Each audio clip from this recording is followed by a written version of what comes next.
Hello everyone.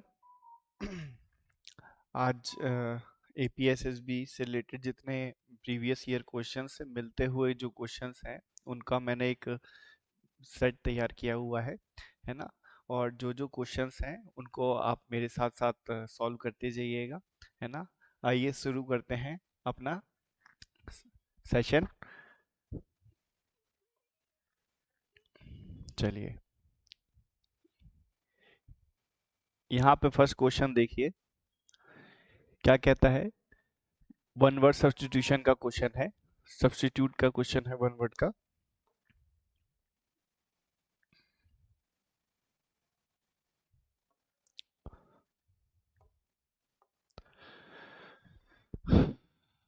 The highest point क्या होता है? हॉरिजन, पैराडाइज, जेनिथ और नैदिर। ठीक है, जो हाईएस्ट पॉइंट होता है उसके लिए हमें एक वन वर्ड बताना है, वो कौन सा होगा इनमें से। ठीक है, इसका जो राइट आंसर निकलता है बेटा वो होता है जेनिथ। क्या होता है? The highest point. जैसे कि कोई पीक है, ठीक है, इस पीक का जो सबसे हाईएस्ट पॉइंट है ये वाला जो हाईएस्ट पॉइंट है इसको हम क्या कहेंगे? जेनिथ कहेंगे। और वहीं जो ये नादिर है, ये इसका जस्ट अपोजिट, कि सबसे लोएस्ट, सबसे नीचे जो कोई जगह होगी या कोई पॉइंट होगा उसको हम नैदिर कहते हैं। ठीक है, हॉरिजन क्या है? Place where sea and water meets। तुम कभी बीच वगैरह पे जाओगे, बीच यानी हाँ ऐसी जगह, या मूवीज वगैरह में देखो या फिर गूगल पे सर्च करोगे तो वहां पे एक तुम्हें जब सी को देखते हैं, समुद्र को देखते हैं, तो उसको समुद्र तो पता ही है आपको, कहीं पे भी उसका एंड है नहीं। तो एंड तक देखते देखते, जैसे यहाँ पे आप खड़े हैं, ठीक है, और यहाँ पे है पूरा समुद्र, ठीक है, समुद्र समुद्र, और अर्थ ऐसे जा रही है, अर्थ है गोल, और आप यहाँ पे खड़े हैं, और यहाँ से आगे ये पूरा सी सी सी सी है। तो कहीं दूर पे जाके आपको ऐसा लगेगा कि ये सी खत्म हो गई है और आसमान शुरू हो गया है। सामने देखते देखते आपको ऐसा लगेगा कि सी खत्म हो गई है और आसमान शुरू हो गया है। तो उस पॉइंट को हम क्या कहते हैं? हॉरिजन कहते हैं। जहां पे सी और वाटर एक्चुअल में मिलते नहीं है, पर आंखें हमारी ऐसा बताती हैं कि वहां पे ये दोनों मिक्स हो रहे हैं। तो उस पॉइंट को हम क्या कहते हैं? हॉरिजन कहते हैं। क्लियर है? आगे चलते हैं, इसको देखो। Select the most appropriate meaning of the given idiom. Out of date, ये तो बहुत इजी सा है ना। आउट ऑफ डेट हो गया है, तुम्हारी घड़ी पुरानी हो गई है, आउट ऑफ डेट हो गई है। तो आउट ऑफ डेट वो हो गया एकदम से जो अब कुछ ट्रेंडिंग में नहीं है, पुरानी है, ऑब्सोलीट हो चुकी है। इसका एक वर्ड जो हम और कह सकते हैं आउट ऑफ डेट को, ऑब्सोलीट। कोई चीज पुरानी हो गई है, आउट ऑफ डेट हो गई है, वो है ऑब्सोलीट। तो यहाँ पे जो ऑप्शंस आ रहे हैं मेरे पास इस ईडियम के, being careless, something old fashion, a worthless fellow, a dead seed. क्या होगा इसमें? Something old fashion. Something old fashion, कोई चीज पुरानी हो गई, अब किसी काम में ज्यादातर यूज नहीं होगी, तो वो चीज हो गई हमारी ओल्ड फैशन में चली गई है। ठीक है, आगे बढ़ते हैं। देखो, ये बहुत ही ऐसा वर्ड है जो काफी बार एग्जाम से पूछा गया है। इवन इस बार भी कॉशियस हमारे सिनोनिम्स में आया था, CHSL 2025 के में, है ना। उसमें कॉशियस ये ऑप्शन में था। तो इसका कॉशियस का एक्चुअल जो मीनिंग निकल के आता है वो क्या होता है? यानी किसी चीज से लापरवाही करना, लापरवाही ना करना, केयरफुल रहना, है ना। कोई भी केयरफुल, जैसे तुम ड्राइव करते हो तो उस टाइम पे बिल्कुल सचेत रहना है, अवेयर रहना है तुम्हें। ठीक है, एक बड़ा अच्छा वर्ड है जो इसी से रिलेटेड है, विजिलेंट। ठीक है, विजिलेंट हो गया। वारी, ये भी बहुत इसी से मिल इसी का सिनोनिम है। कॉशियस है, अवेयर है, विजिलेंट है, वेरी है, केयरफुल है। तो ये क्या है, इसके सिनोनिम्स हैं, ये सारे क्या हैं, इसके सिनोनिम्स हैं। यहाँ पे ये जो विजिलेंट है, विजिलेंट की स्पेलिंग ANT है ना, विजिलेंट, वेरी, तो ये सारे क्या है, इसके कॉशियस के सिनोनिम्स हैं। किसी चीज के लिए अवेयर रहना, चौकस रहना, अलर्ट रहना, अलर्ट भी इसी का सिनोनिम है, alert, careful, alert, careful, vigilant, वारी। तो अब इसने मुझसे एंटोनिम पूछा है, ठीक है, एंटोनिम क्या होगा इसका, किसी चीज से अनजान होना, है ना, नेग्लिजेंट होना, अनअवेयर होना, नेग्लिजेंट क्या है, अनअवेयर, तो वो क्या है, नेग्लिजेंट है। इसका कॉशियस का जस्ट एंटोनिम निकल के आएगा नेग्लिजेंट। प्रूडेंट, प्रूडेंट भी यही है, प्रूडेंट क्या, पढ़े लिखे को बोलते हैं, प्रूडेंट है, पढ़ा लिखा इंसान है, समझदार है। अलर्ट, ये तो कॉशियस का ही सिनोनिम है। आगे बढ़ते हैं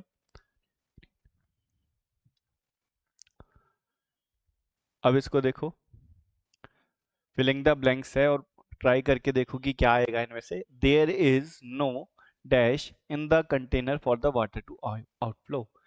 ठीक है, कंटेनर में क्या होगा, लिंक होगा, आउटलेट होगा, रूम होगा कि एस्केप होगा। जो हम कंटेनर में बात करते हैं कि उसमें कोई, जैसे ये कंटेनर है, ठीक है, यहाँ पे एक नल लगाया हुआ है, ठीक है, यहाँ पे एक नल लगाया हुआ है, तो हम उसको क्या कहेंगे, उसको कहा जाता है, ऐसे रहता है ना, नल ऐसा रहता है, तो यहाँ से एक आउटलेट है, यहाँ से पानी निकला जा सकता है, तो जो राइट ऑप्शन होगा यहाँ पे, there is an, there is no outlet in the container for the water to flow. ठीक है, नो रूम और नो एस्केप, मतलब एस्केप का मतलब है बच के निकलना, है ना, कहीं से बच के निकलना के लिए तो हम एस्केप यूज करते हैं। और नो रूम कहाँ पे आता है, ये नो रूम ना हमारे ईडियम का पार्ट है। नो रूम, कभी भी कहीं भी, जैसे स्टेशन है, स्टेशन पे वहां पे वेटिंग हॉल्स होते हैं। अब वेटिंग हॉल्स में अगर जगह खाली नहीं है बैठने की, मतलब पहले से ही पैसेंजर्स वहां पे बैठे हुए हैं और सीट खाली नहीं है, तब उस केस में कहते हैं हम कि there is no room, there is no room in the waiting hall. हमें ये नहीं बताना है कि सीट नहीं है, ये नहीं बताना है कि सीट नहीं है वहां पे बैठने के लिए, नहीं, क्या बताना है, there is no room in the waiting hall, वहां पे जगह नहीं है बैठने की। तो अब ऐसा थोड़ी ना है कि वो पर्टिकुलर सीट है कि लेटने की जगह है कि अपना खुद बिछा के लेट जाओ, उस चीज के लिए है कि वहां पे स्पेस अवेलेबल नहीं है। नो रूम है मतलब स्पेस, इनफ स्पेस नहीं है कि तुम वहां पे घुस सको, बैठ सको। ठीक है, उस केस में हम रूम की जब जहाँ पे स्पेस नहीं होती है, बैठने की स्पेस नहीं है, उसको नो रूम कहा जाता है। ठीक है, अब आगे बढ़ते हैं।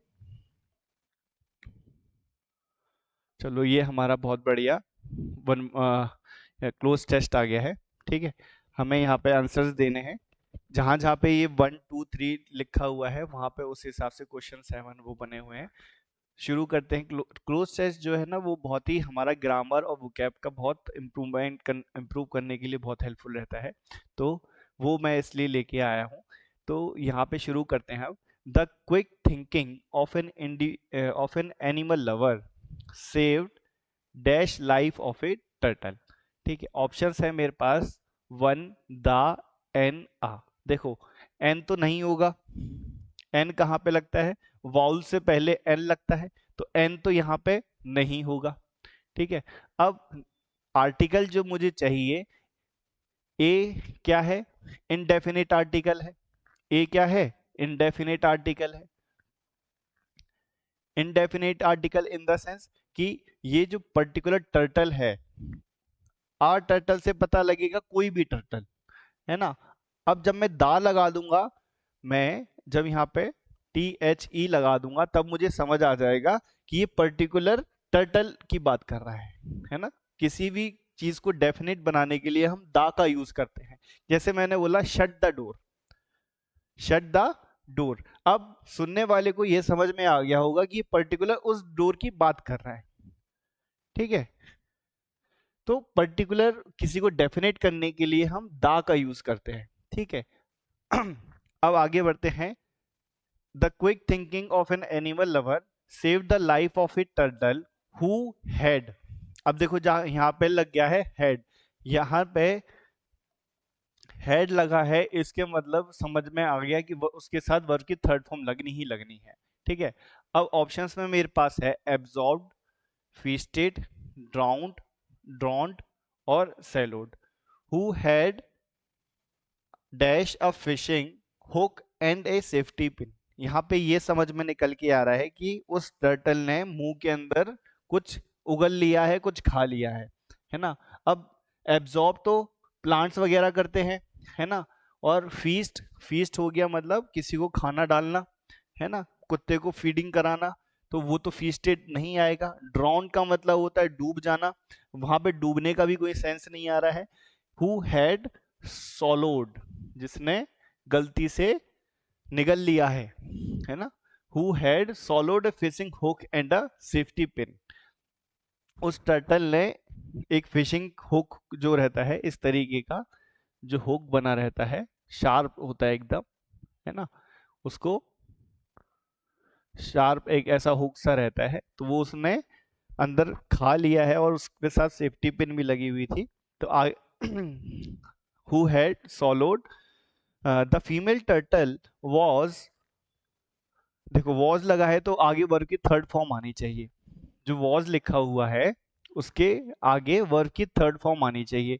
फाइंड तो नहीं होगा, फाइंड ये भी नहीं होगा, फाइंडिंग भी नहीं होगा। क्यों नहीं होगा फाइंडिंग? क्योंकि यहाँ पे सेंटेंस जो है पास्ट में चल रहा है, सेंटेंस जो है पास्ट में चल रहा है, इसलिए फाइंडिंग नहीं होगा। अगर प्रेजेंट के केस में बताता तब मेरे पास फाइंडिंग आता। तो एक ही ऑप्शन बचा है फाउंड, वाज फाउंड, ठीक है। एक चीज मैं और बता दूं तुम्हें कि एक हमारे पास होता है फाइंड, वर्ब की सेकंड फॉर्म होती है फाउंड और थर्ड फॉर्म होती है फाउंड। और एक मेरे पास ये भी होता है फाउंड, फाउंडेड और फाउंडेड, हाँ या ना? दोनों देखे होंगे तुमने। फाइंड फाउंड फाउंड भी, फाइंड फाउंड फाउंड भी देखा है और फाउंड फाउंडेड फाउंडेड भी देखा है। अब ये फाइंड फाउंड फाउंड क्या है? इसका मतलब होता है बेटा, थोड़ा छोटा सा मैं इसका वो करके, इसका मतलब होता है to discover something by chance. To discover something by chance, वो क्या है? अचानक से कोई चीज मिल जाना, वो क्या है हमारा? Find found found. तो यहाँ पे उसी का ही सेंस आ रहा है। और ये फाउंड फाउंडेड फाउंडेड का क्या मतलब है? टू स्टेब्लिश, किसी चीज की स्थापना वगैरह करना, वो क्या कहलाता है? फाउंडेड कहलाता है। फाउंड फाउंडेड फाउंडेड, क्लियर है? ये वर्ब की फर्स्ट फॉर्म है, ये वर्ब की सेकेंड फॉर्म है और ये वर्ब की थर्ड फॉर्म है, ठीक है। अब इस हिसाब से the female turtle was found on the streets of Mumbai by the animal lover, है ना। अचानक से उनको एक एनिमल, ये जो टर्टल उनको स्ट्रीट में मिला मुंबई की, अचानक से बाय द एनिमल लवर। अब देखो यहाँ पे लिखा हुआ है dash took it to a vet. Vet कौन है यहाँ पे? वीईटी, जो वेटनरी डॉक्टर्स होते हैं, जो एनिमल्स के डॉक्टर होते हैं, तो ये लोग उसको एकदम से वेटनरी डॉक्टर के पास लेके गए हैं। तो अब यहाँ पे क्या आना चाहिए? हु, हुज, हुम या विच। देखो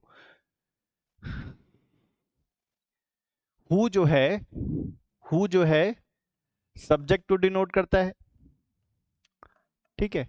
हु जो है सब्जेक्ट को डिनोट करता है, और जो हुज है वो ऑनर को डिनोट करता है, और होम जो है ये ऑब्जेक्ट को डिनोट करता है, ठीक है कि नहीं?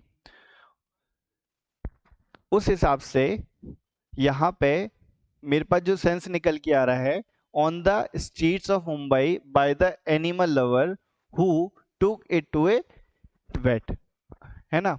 यहाँ पे एनिमल लवर, तो यहाँ पे क्या आएगा? हु आएगा, क्या आएगा, हु आएगा, who took it to a vet. एक चीज मैं बताऊं, जैसे मैंने एक सेंटेंस लिखा, तुमने काफी दफा रीजनिंग में भी पढ़ा होगा, A is brother of C, A is brother of B,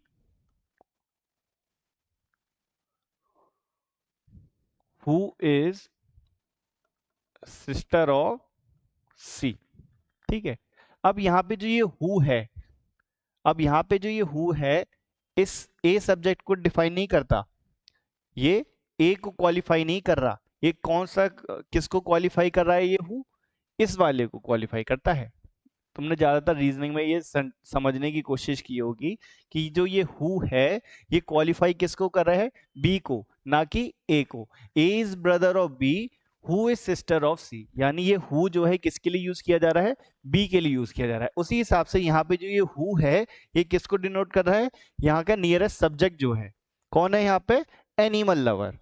ठीक है, अब एनिमल लवर के लिए हम क्या यूज करेंगे, हु का यूज करेंगे। अब समझ में आया कि यहाँ पे हु क्यों लगा है, यहाँ पे हु क्यों लगेगा, क्योंकि यहाँ पे नियरेस्ट सब्जेक्ट को क्वालिफाई करना था हमें, तो इसलिए हमने हु को लेके आए। ठीक है, हुज जो है ऑनर को बताता है, जैसे मैंने एक सेंटेंस लिखा, हुज बुक इज दिस, ये किसकी किताब है, तो हुज किसको बताता है, ऑनर को बताता है। किसको बताता है, ऑनर को बताता है। और जो हुम है, हुम, जैसे मैंने एक सेंटेंस लिखा, whom हैज ही इनवाइटेड। ठीक है, whom हैज ही इनवाइटेड, उसने किसको बुलाया है। अगर मैं इसका आंसर देने की कोशिश करूं, अगर मैं इसको आंसर करने की कोशिश करूं, तो इस नीचे वाले को मिटाता हूं। ठीक है, तब आपको ज्यादा अच्छे से समझ में आएगा। अगर मैं इसका आंसर देने की कोशिश करूं, ही इनवाइटेड शीला। ठीक है, अब इस केस में ही क्या है, आपका सब्जेक्ट, इनवाइटेड आपका वर्ब, और ये शीला क्या है, शीला यहाँ पे ऑब्जेक्ट है। आप समझ में आया, ये जो हुम है किसको पकड़ रहा है, ऑब्जेक्ट को पकड़ता है। हुम जो है किसको पकड़ता है, ऑब्जेक्ट को पकड़ता है। इसका जवाब दिया ना मैंने, ही इनवाइटेड शीला, हुम हैज ही इनवाइटेड शीला। समझ में आया, हुम जो किसका जवाब देता है, ऑब्जेक्ट का जवाब देता है।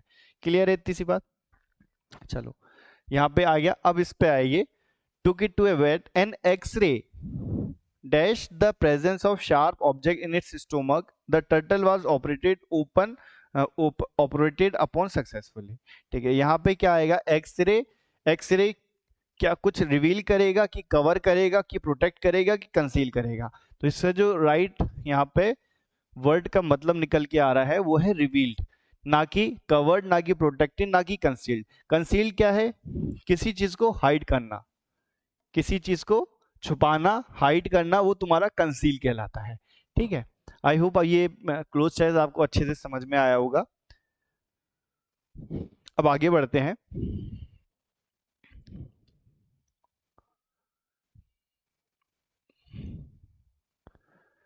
फिलिंग द ब्लैंक्स का है, प्रीपोजिशन से रिलेटेड है ये वर्ड, ये sentence, he is descendant dash the Mughal royalty. ठीक है, डिसेंडेंट का मतलब होता है, डिसेंडेंट का मतलब ऐसे समझ लो कि जो तुम्हारे एंसेस्टर्स हैं, जो तुम्हारे एंसेस्टर्स हैं, यानी तुम्हारे जो पूर्वज हैं, जो पहले पुराने लोग हैं, हम उनको क्या कहते हैं, डिसेंडेंट कहते हैं। मतलब पूर्वजों, जो एक पीढ़ी चलती हुई आ रही है उससे रिलेटेड है ना। जैसे मुगल चलती हुई आ रही है, मुगल सल्तनत चल रही है ना, मुगल चल रही है। जैसे पहले बाबर आया, पहले बाबर आया, फिर बाबर के बाद हुमायूं आया, फिर उसके बाद अकबर आया, अकबर के बाद जहांगीर आया, जहांगीर के बाद तुम्हारा शाहजहां आया, शाहजहां, फिर शाहजहां के बाद औरंगजेब आया। ठीक है, ये क्या चल रही है, ये ये मुगल डायनेस्टी का पूरा पीढ़ी दर कौन कौन उसमें रूल करता चला गया मुगल डायनेस्टी के अंदर, तो उसके बाद क्रोनोलॉजिकली सबको पता चल रहा है कि ये हमारे पूर्वज थे। अब ये औरंगजेब क्या बोलेगा, मेरे जो पूर्वज, मेरे जो पुराने लोग हैं उन्होंने रूल किया है तो मैं भी रूल करूंगा, मैं भी राजा ही बनूंगा। तो उसी तरीके से अब यहाँ पे ये जो चीज बताई जा रही है, ही इज डिसेंडेंट ऑफ, या फॉर, या इन, या टू। अब किसी को चीज से रिलेट करने के लिए हम ऑफ का यूज करते हैं। He is descendant of, he is descendant of the Mughal royalty. ठीक है, ये इन भी नहीं आएगा, descendant in the Mughal royalty, या टू भी नहीं आएगा। इसका जो राइट निकल के जो वर्ड यहाँ पे प्रिपोजिशन जो राइट यहाँ पे निकलेगी वो क्या है आपकी, ऑफ है। ठीक है, जो राइट यहाँ पे निकलेगा वो क्या है, ऑफ। ठीक है, अब आगे बढ़ते हैं।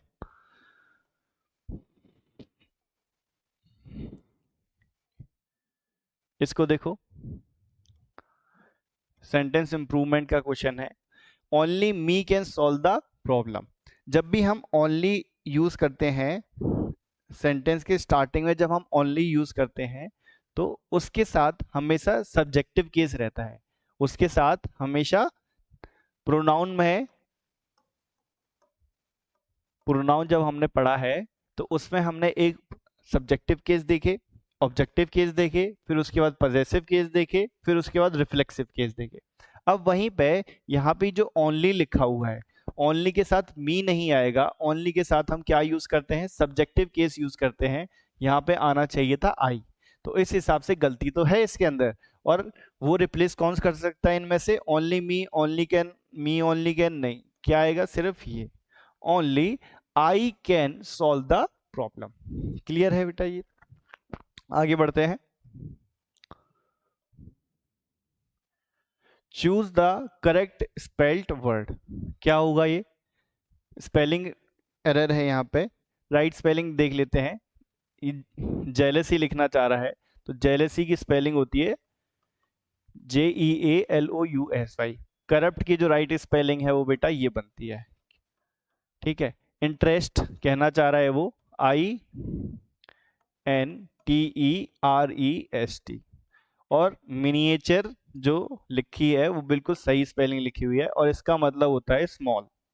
क्या होता है, स्मॉल मतलब होता है इसका, कोई भी छोटी चीज को हम मिनिएचर कहते हैं। क्लियर है? आगे बढ़ते हैं, इसको देखो। Select the most appropriate synonym of the given word. Obvious, obvious है यानी हम इसको क्या कह सकते हैं, कोई चीज बहुत स्पष्ट रूप से क्लियरली हमें समझ आ रही है, वेरी क्लियर है, बिल्कुल स्पष्ट रूप से कोई चीज समझ में आ रही है, यानी ऑब्वियस है। ऑब्वियस के लिए हम यहाँ पे सिनोनिम पूछ रहा है। वेग का मतलब होता है कि हमें पता नहीं है, मतलब कंफ्यूजिंग सिचुएशन में है ना, पता नहीं है जिस चीज के, उसके लिए हम वेग का यूज करते हैं। वेग को हम इस तरीके से कह सकते हैं, इन कंफ्यूजन। वेग है, इन कंफ्यूजन है, या फिर पता नहीं है जिसके बारे में, तो वो क्या है, हमारा वेग है। वेरियस अलग अलग चीजों को कहते हैं। फ्लेक्सिबल, जो चीज आसानी से मुड़ जाए वो तो फ्लेक्सिबल है। जो ऑब्वियस का जो राइट निकल के आएगा हमारे पास सिनोनिम, वो है एविडेंट है ना। इजी था, ज्यादा कुछ हार्ड नहीं था। तुमने काफी बार ये ऑब्वियस वर्ड तो यूज किया है, ऑब्वियस है यार, ये तो क्लियर है, ये तो है ना। आगे बढ़ते हैं अब, इसको देखो, काफी अच्छा है, वन वर्ड सब्स्टिट्यूशन का है। वन हु कांट स्पीक, बीवाय, क्वाइट, ऑर्फन और डम। ठीक है, इनमें सेकंड और थर्ड तुम्हें पता है कि क्या है, वो क्वाइट भी पता है, ऑर्फन भी पता है। अब तुम्हारे दिमाग में ये तो पता है कि जो बोल नहीं सकता उसको डम कहते हैं, है ना, और जो सुन नहीं सकता, वो जो सुन नहीं सकता बहरा होता है उसे डीफ कहते हैं, ये तो तुम्हें पता है। अब तुम्हारे दिमाग में एक ये भी चलेगा कि ये बीवाई क्या है, चलेगा कि नहीं चलेगा? बीवाई भी तो हो सकता है क्योंकि तुम्हें इसका मतलब नहीं मालूम, अब तुम यहाँ इन दोनों में कंफ्यूज हो गए कि कुछ ना कुछ तो तुक्का लगाना है। अब तुक्का लगाने से होता नहीं है पेपर क्लियर। हम बीवाई का मतलब जानेंगे, और इसका मतलब होता है ग्रुप ऑफ गर्ल्स या फिर लेडीज, महिलाओं का या लड़कियों का ग्रुप जो होता है उसको हम बीवाई कहते हैं। हाँ या ना? अब ये क्वाइट तुम्हें पता है, चुप्पी, चुप रहने को कहते हो आप।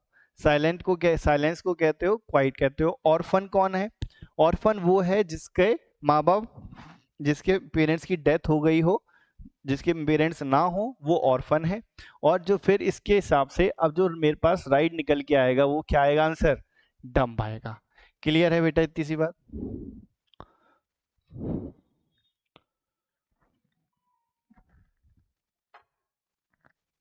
बोलो हाँ। अब चलते हैं आगे।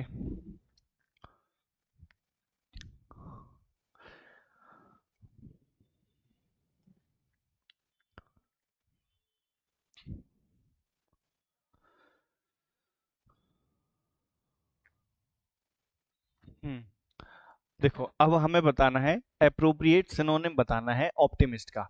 ठीक है, सिनोनिम क्या हो गए ऑप्टिमिस्ट के? ऑप्टिमिस्ट क्या है? एक तरीके से फ्यूचर को लेके जो भी होने वाली चीज है उनके लिए बहुत पॉसिबल, चीजों के लिए बहुत आशावाद, आशा, होप रखता है कि हाँ ये चीज हो जाएगी। तो वो तो होता है तुम्हारा ऑप्टिमिस्ट, कि हाँ कोई भी काम करना हो, कहीं पे भी जाना हो, तो हर चीज में पॉजिटिव रिस्पॉन्स रखने वाला। ऑप्टिमिस्ट कौन है? पॉजिटिव थिंकिंग रखने वाला, वो कौन है? ऑप्टिमिस्ट है। जब भी हम पॉजिटिव थिंकिंग रखते हैं वो होती है हमारी ऑप्टिमिस्ट। ठीक है, हमें इसका सिनोनिम बताना है। क्या होगा? क्रिटिक, डिस्टिंक्ट, क्रिटिक भी नहीं होगा, डिस्टिंक्ट भी नहीं होगा। पेसिमिस्ट तो इसका उल्टा होता है, जो भी इंसान नेगेटिव थिंकिंग रखता है तो वो है हमारा पेसिमिस्ट, जस्ट इसका अपोजिट है। पर हमें अपोजिट नहीं बताना है, इसका सिनोनिम बताना है। आ, तो इसका जो राइट सिनोनिम निकलेगा वो है आइडियलिस्ट। कौन सा है? आइडियलिस्ट। क्लियर है? आगे बढ़ते हैं। इसको देखो, सेंटेंस में एरर बताना है यहाँ पे। When the little girl loses her doll, she began to cry. Options हैं लॉस हर doll, lost her doll,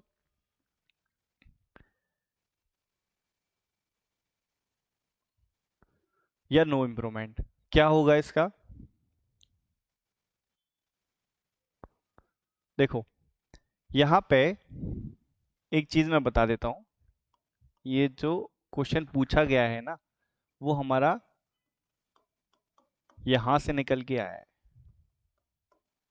loss, lost, lost. ठीक है, एक हमारे पास, ये तो इसकी फर्स्ट फॉर्म सेकंड फॉर्म हो गई। मैं आपको ये बताना चाह रहा था, एक हमारे पास ये होता है, एक हमारे पास ये चीज होती है, L O S E, L O double S, और एल ओ एस ई। ठीक है, ये लूज जो है हम तब यूज करते हैं जब किसी को इस चीज के लिए बताना है कि ये फिट नहीं है ना, ढीला है। मेरे को ये पजामा, पजामा या ट्राउजर या शर्ट कभी भी तुम ट्राई करते हो तो वो कभी कहीं से छोटी बड़ी हो जाती है कि नहीं हो जाती है, तो वो लूज है, नॉट फिट है ना। और ये वाला लॉस कौन सा है? जब हम प्रॉफिट और लॉस के जो क्वेश्चंस लगाते हैं ना, जो एसपी माइनस सीपी और सीपी माइनस एसपी, याद आया? जो क्वेश्चंस करते हैं, इससे जल्दी से समझोगे, इसलिए मैंने यहाँ पे ये लिखा है, इससे जल्दी समझोगे कि कॉस्ट प्राइस में से सेलिंग प्राइस अगर माइनस कर दें तो हमारा क्या आता है? लॉस आता है ना। तो वो घाटा जो बताता है वो L O double S E, L O double S वाला होता है।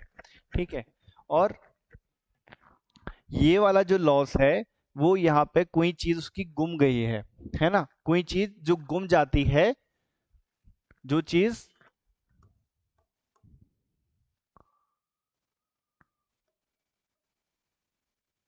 Not available. अब जो चीज अवेलेबल नहीं है वो क्या है, लॉस में चली गई है, यानी जो चीज अब अवेलेबल नहीं है तो उसके लिए हम LOSE लगाते हैं। अब इस चीज से ये तुम्हें समझ आ गया होगा कि यहाँ पे ये वाला लॉस तो नहीं होगा, कोई गुड़िया का घाटा तो हो नहीं रहा, उसकी कोई चीज गुम गई है, तो उसके लिए लॉसिंग हर डॉल वो भी ठीक नहीं है, क्योंकि सेंटेंस जो है वो किस में है बेटा, पास्ट में चल रहा है। बिगिन, बिगिन, बिगेन और बिगन, ठीक है, ये पास्ट में चल रहा है, ये सेंस आ रहा है। सेंटेंस जो है पास्ट में चल रहा है। When the little girl lost her doll she began to cry.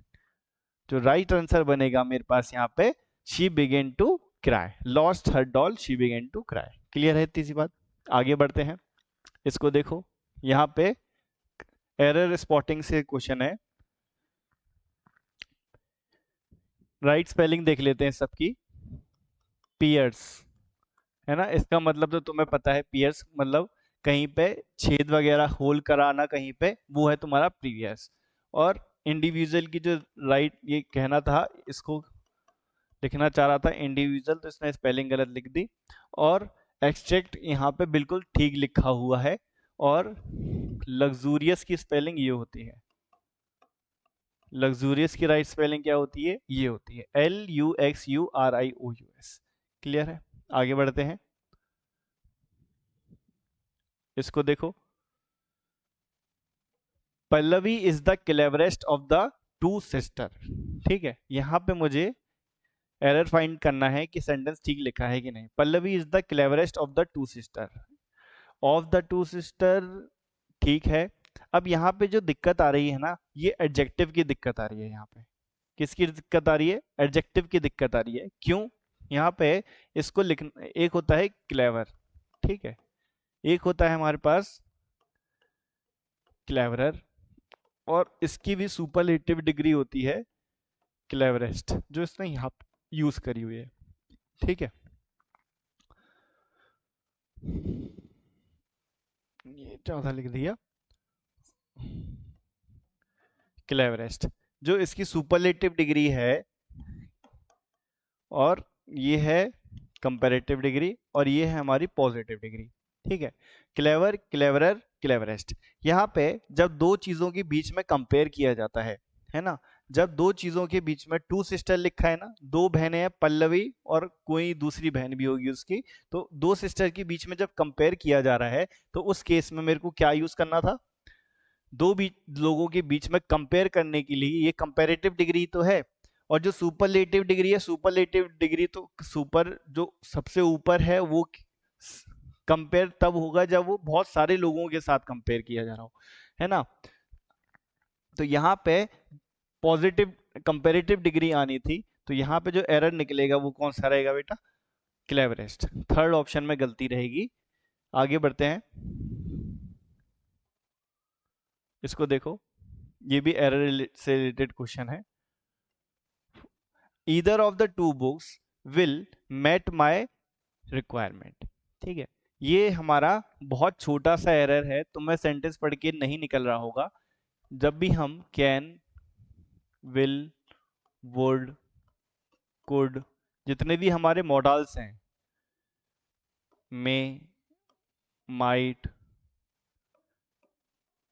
Have to, must, should, ठीक है, ये जितने भी हमारे मॉडल्स होते हैं, इनके जस्ट बाद या तो मैं वर्ब की फर्स्ट फॉर्म लूंगा, या फिर मैं बी लगा के वर्ब की थर्ड फॉर्म लूंगा, बी लगा के या फिर वर्ब की थर्ड फॉर्म लूंगा। तो इस हिसाब से एरर जो बनेगा यहाँ पे, ये बनेगा। क्यों? यहाँ पे मैट लिखा हुआ है, आना क्या था? मीट आना था। क्या आना था? मीट आना था। Meet, mat, mat. क्लियर है तीसरी बात? आगे बढ़ते हैं,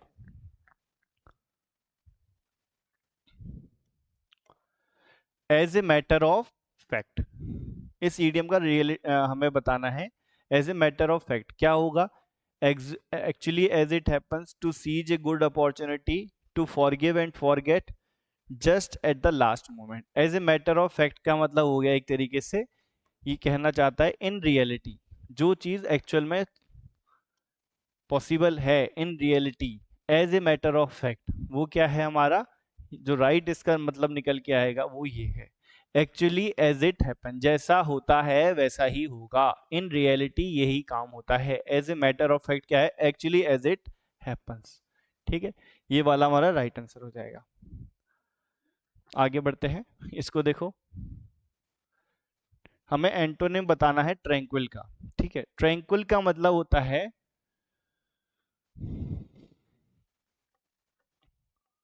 क्वाइट है, काम है ना। ट्रैंक्विल का मतलब है साइलेंस है, चुप, एकदम ज्यादा हिलता डुलता कुछ भी नहीं है, बिल्कुल शांत पड़ा हुआ है, तो वहां पे ट्रैंक्विल का यूज किया जाता है। तो इसका जो एंटोनिम निकलेगा यहाँ पे, देखो काम भी इसी का सिनोनिम है, पीसफुल भी इसी का सिनोनिम है, कूल भी एक तरीके से मतलब शांत, कूल को भी कहते हैं। तो एक ही ऑप्शन जो यहाँ पे निकल के आ रहा है इसका एंटोनिम, जो वो बन सकता है स्टॉर्मी, है ना, तूफान भरा हुआ, बहुत एक्साइटेड है, स्टॉर्मी है। अब इसको देखो, अभी मैं थोड़ा पीछे जस्ट अभी बता के आया हूँ यही चीज अभी जस्ट पीछे बता के आया हूँ कि मेरे पास कुछ भी मॉडल यूज करूंगा तो जस्ट उसके पास वर्ब की फर्स्ट फॉर्म आनी चाहिए। ठीक है, अगर वर्ब की फर्स्ट फॉर्म नहीं आ पा रही है तो मुझे क्या यूज करना है, बी लगा के वर्ब की थर्ड फॉर्म यूज करनी है ना। अब यहाँ पे देखो, he should have been done it, या he should not have done it, या ही शुड, देखो पहला तो गया, ये भी गया, क्योंकि मुझे वर्ब की फर्स्ट फॉर्म चाहिए इसके साथ, तो एक ही ऑप्शन बचता है, वो क्या है, ये ही should not have done it, क्योंकि हैव के साथ मैं हैव के साथ वर्ब की थर्ड फॉर्म तो ले सकता हूं, क्योंकि एक चीज देख लो यहाँ पे, हैज और हैव ये वर्ब की फर्स्ट फॉर्म होती है, वर्ब की सेकंड फॉर्म होती है हैड, और वर्ब की इसकी थर्ड फॉर्म निकल के आती है हैड, हैव हैड हैड। तो इस हिसाब से शुड के साथ हैव लगना लाइज, मतलब हैड उसके साथ लगता है, जायज है। आगे देखो, यहाँ पे सेंटेंस इंप्रूवमेंट की बात चल रही है। He Mr Kansal has been living in Delhi since 10 years, 10 साल से रह रहे हैं। तो सिंस 10 ईयर, ये नहीं पता चल रहा कि कौन से ईयर से रह रहे हैं, यहाँ पे किस ईयर से रह रहे हैं। अगर यहाँ पे ईयर 2001 लिख देता, ठीक है, यहाँ पे सिंस 2001, बस ये ईयर लिख देता सिंस 2001, तो यहाँ पे ये सिंस लिखना जायज होता। पर इस केस में यहाँ पे जब मुझे एक्सपेक्ट डेट नहीं पता है, एक्सपेक्ट टाइम का सिर्फ ड्यूरेशन पता है, उस टाइम का ड्यूरेशन सिर्फ पता है, तो मुझे फॉर का यूज करना होगा। तो यहाँ पे क्या आना चाहिए था, फॉर आना चाहिए था, ना कि सिंस आना चाहिए था। अगर एक्चुअल में मुझे सिंस 2001 या फिर कोई डेट दे देते, जैसे 26 जुलाई 2010, इस तरीके से कुछ भी एक डेट वगैरह दे दें, मंथ का दे दें, मंथ दे दें, या फिर कोई स्टेज ऑफ लाइफ के बारे में बता दें, तब वहां पे मैं सिंस यूज कर सकता हूं, और फॉर यूज करता हूं डिकेट्स वगैरह के लिए। क्लियर है इस बात। अभी लास्ट क्वेश्चन देख लो, फिर हम सेशन को एंड करते हैं। ठीक है, अब यहाँ पे एरर से रिलेटेड दोबारा एक क्वेश्चन आया है, my brother bought, my brother brought a few rice while coming from the market, bring brought बिल्कुल, देखो यहाँ पे ब्रॉड बिल्कुल ठीक लगा हुआ है, ब्रिंग ब्रॉड कुछ लेके आना, कुछ खरीद के लेके आना, वो ब्रॉड कहलाता है। A few rice while coming from the market, अब देखो फ्यू और लिटल, ठीक है, फ्यू जो होता है ये काउंटेबल नाउन के साथ यूज किया जाता है, आई हैव फ्यू पेन्स, है ना, और ये जो है अनकाउंटेबल के साथ यूज किया जाता है, लिटल जो है अनकाउंटेबल के साथ यूज किया जाता है। तो उस हिसाब से यहाँ पे फ्यू, आ फ्यू और द फ्यू,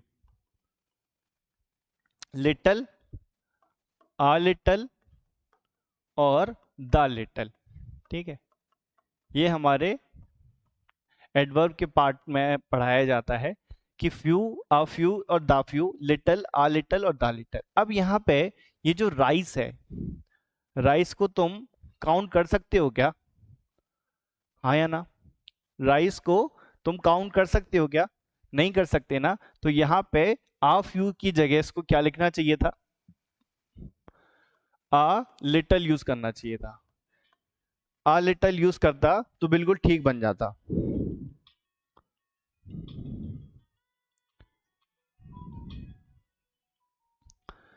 तो यहाँ पे माई brother brought a little rice while coming from the market. अब एक चीज और बता देता हूं तुम्हें यहाँ पे, एक चीज और बता देता हूं कि देखो, फ्यू का मतलब है not much but,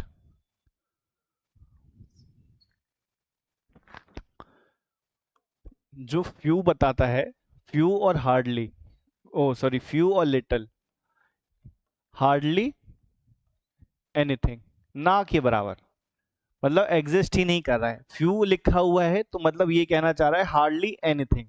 uh few बता रहा है तो इसका मतलब है not much but some, not much but some, ज्यादा भी नहीं और कम भी नहीं, कुछ तो है। ठीक है, आ फ्यू और आ लिटल इसी चीज को बताता है। द फ्यू और द लिटल किसको बताता है? All in sufficient amount. All in sufficient amount के लिए हम किसका यूज करते हैं? द का यूज करते हैं या फिर द लिटल का यूज करते हैं। क्लियर हुई इतनी सी बात? तो इस हिसाब से जो एरर निकल के आएगा वो यहाँ पे know my brother brought a few rice while coming the, तो यहाँ पे जो राइट आंसर निकलेगा बेटा वो होगा a few rice while coming from the market. Clear है? अब आपसे विदा लेते हैं, अब मिलेंगे नेक्स्ट सेशन में और कुछ नए क्वेश्चंस के साथ, जो तुम्हारे एग्जाम रिलेटेड जो भी अच्छे क्वेश्चंस बन सकते हैं वो मैं आपके पास लेके आता हूँ। और मिलते हैं अब नेक्स्ट सेशन में, तब तक ध्यान रखिए अपना।